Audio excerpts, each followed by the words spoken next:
Hola, amigues de arte moderno, empecemos hablando de cine, jajaja, se crean cachorres horas y ya empecemos bien con la idea. Bueno, vamos a empezar introduciendo lo que es un poquito de lo que es y fue el cine. Obviamente siempre se ha tenido noción de que en esta vida nada es estático, como en la capilla del arte cuaternario con el jabalí de 8 patas que indica que se mueve. Si bien esto no es una imagen en movimiento, es una que evoca este concepto. A esta se le llama pintura con vocación cinematográfica, la cual también tiene lugar en pinturas futuristas. El más claro ejemplo es la pintura de Giacomo Balla, Dinamismo de perro con correa. Por otro lado, tenemos a las sombras chinescas, las cuales tampoco son cine, pero sí influenciaron ampliamente las bases para la idea del cine. Otra de las bases súper fuertes del cine es la linterna mágica o linterna de terror, que consiste en una cámara oscura con un juego de lentes y un soporte corredizo en el que se colocaban transparencias pintadas sobre placas de vidrio. Estas imágenes se iluminaban con una lámpara de aceite, ya que aún no existía luz eléctrica. Ahora hay que tener súper claro que el principio de la inercia visual y la fotografía son súper necesarias para que puedan hacer el cine.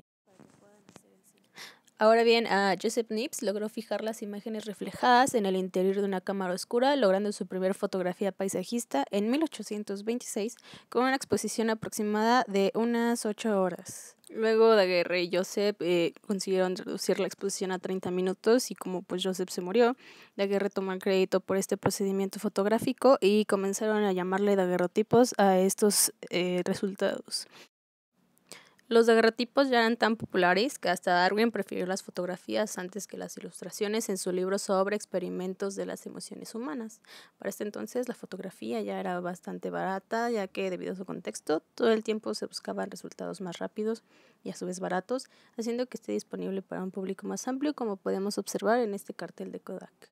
Ahora, retomando temas científicos, el Dr. Roger Torrojet es conocido por ser el primer hombre que estudió el fenómeno del cine desde un punto de vista fisiológico.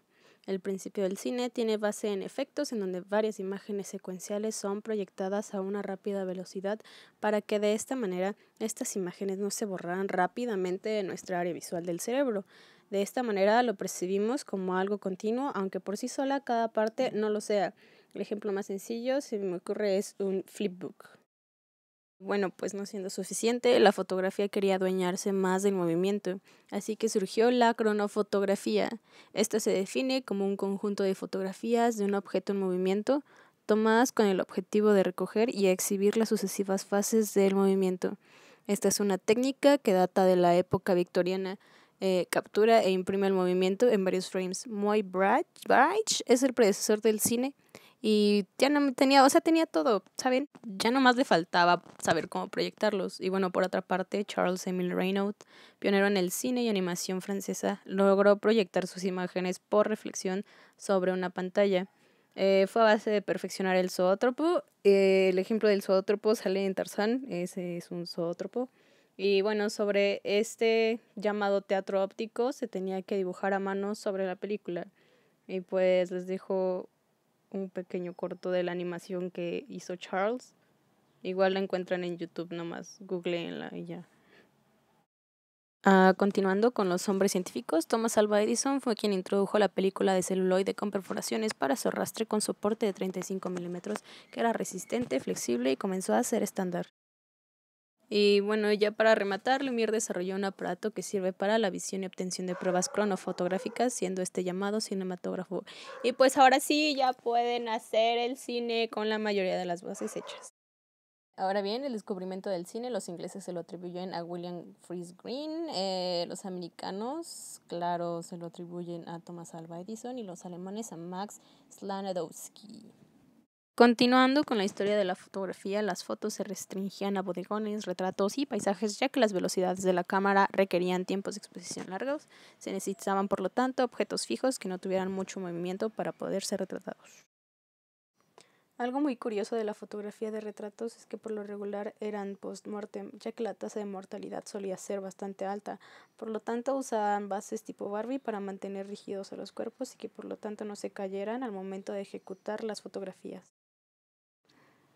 La fotografía súper ayudó a realizar estudios de luz más detallados en la pintura y los dibujos, como por ejemplo Edgar Degas, quien realizaba la mayoría de sus pinturas a base de fotografías y quien de hecho defendía el uso de esta para realizar sus trabajos, a diferencia de Monet, jaja.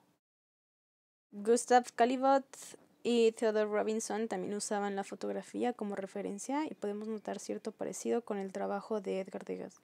Ambos parecían tener una especie de filtros en sus pinturas y de hecho Theodore Robinson llegó a decir: "Es difícil pintar directamente al natural, ya que las cosas no dejan de cambiar", demostrando así su posición ante usar la cámara para poder estudiar más detalladamente la luz. La invención de la fotografía de una u otra forma sentó las bases para las vanguardias, ya que si la cámara podía hacer todo lo que un artista hacía en meses y con resultados más apegados a la realidad, ¿qué sentido tenía seguir copiando la naturaleza fielmente? Pasándonos a este lado del globo terráqueo, la fotografía no llega mucho después de que se descubrió en Europa, o sea, alrededor de 1839, y llega gracias a la influencia de Francia. La primera fotografía registrada aquí data de 1840 por Le Verger y Jean-François, quienes captan el puerto de Veracruz. En otros lugares de Latinoamérica, Luis Comte registra a la familia real portuguesa y documenta edificios del Río de Janeiro tomando un daguerrotipo de la catedral. Al igual que en Europa, la fotografía produce retratos en gran cantidad, ya que las y los burguesitos sentían que esto les acercaba a un estilo de vida acomodado como el de las altas clases, que por ejemplo se pagaban retratos al óleo, haciéndose querer distinguir de las clases populares y de las indígenas. La fotografía en el contexto mexicano implicaba una construcción totalmente falsa creada alrededor del personaje a retratar. Estaba rodeada de teatralidad. Incluso el estudio de los hermanos Valleto en México contaba con 3 pisos llenos de vestuario y decoraciones exclusivas para quienes fueran clientes. Tal como los bustos en Roma, las fotografías aquí replantearon la imagen de quien se estuviera fotografiando, dándole aspectos sociales mejores de los que se le atribuían normalmente. Uno de los ejemplos de reivindicación es Martín Chambi, peruano, quien busca defender el indigenismo. En contraposición nos encontramos con Alejandro Whitcomb, quien retrata la burguesía en su más puro estado. En Latinoamérica también llegan las fotografías post-mortem, buscando no fotografiar el dolor de sus madres y padres, sino crearles un momento especial antes de que su hijo o hija muriera. Romualdo García y Juan de Dios Machain son dos de los exponentes fotógrafos más importantes del post-mortem en México. Fue hasta la mitad del siglo XIX que ya no solo tendrían interés en retratar la burguesía, sino ahora también a los sectores marginados. En Brasil, August Frisch fue el primero en documentar grupos indígenas, y en 1866 Cristiano Jr. fotografía negros e indios. En México tenemos a Hugo Breme, quien de igual manera fotografía y trata de representar las ideologías indígenas. La principal diferencia que podemos encontrar entre la fotografía europea y la latinoamericana son los temas de representación indígena o de sociedades marginadas. Y pues bueno, gracias por venir a mi TED Talk. Bye. Benja, ya sácame un 10, jajaja.